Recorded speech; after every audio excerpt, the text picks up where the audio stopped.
I was lightning before the thunder. Alright, hello YouTube. So, we just got back from watching the movie Ready Player One, and we are going to give you our, basically a review on it and our rating on it. Warning, there will be a spoiler. There will be lots of spoilers, so if you don't want to have the movie spoiled for you, I suggest you pause it, go watch the trailer, go watch the movie, do whatever you have to do, and then come back to us. So, we're going to talk about the story, the characters, the setting, and the CGI. And Daniel's going to go first. He's going to tell you about the story.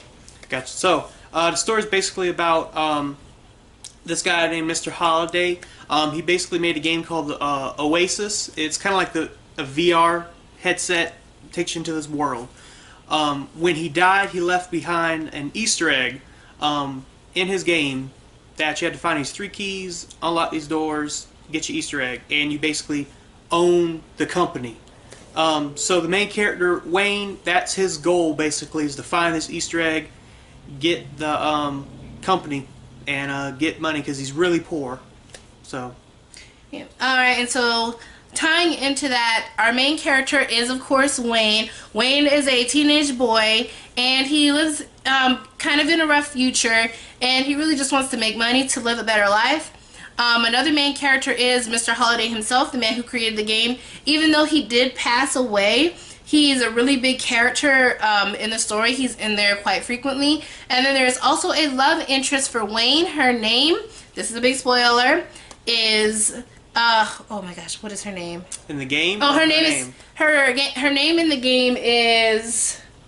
We just watched it. Artemis? Artemis? Artemis. Her name in the game is Artemis. We just and her name in real life is Samantha. And so the two of them are kind of sort of tied together as they try to basically find the egg. So, setting. Tell them what this world looks like. So basically it's set in 2045 in Columbus, Ohio. It's basically a very, very rundown place. It's basically a trailer park where he lives, and trailer park is like stacked on top of each other, so there's like 5 trailers, almost high as a 50-foot building or something like that. But basically it's really ghetto. So that's what he's really trying to do, is he's trying to find an Easter egg, get control of the company, get money to help his family, because his parents did pass away. They never really explained how or why they passed away. They just said that he passed away when he was little. So he's living with his aunt and one of her abusive boyfriends. But that's kind of the setting. It's basically like a junkyard where he lives with a bunch of trailers. Well, now getting into the CGI portion, it is a junkyard like Daniel described, but I mean it is like a whole world. It's like the way the place is set up. You can climb down from one trailer to the next. The main character, Wayne, has a couple cars stacked together that he hides in, and that's where he plays the Oasis game. The CGI is used there, but it is used a lot in the actual game. Whenever you see Wayne go into the game, there is so much CGI with the characters.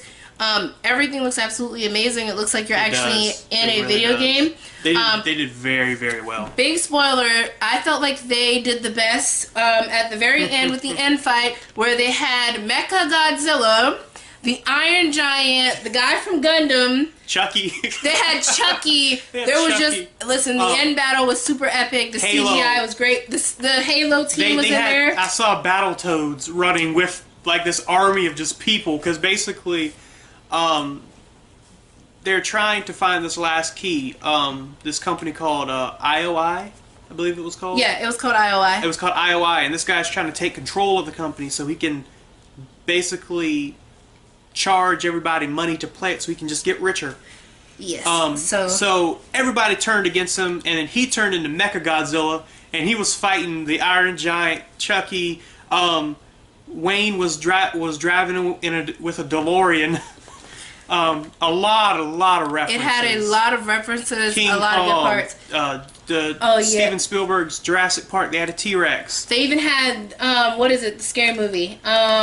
Oh, they had a big part about The Shining. There's just so much in this movie. Like, Yeah, if we tried to tell you all the little Easter eggs throughout this movie, we would be here all day. But as you can tell, we were really excited about the movie. We really love watching the movie. So, Dan, why don't you tell them what we give the movie out of a total of 5 stars.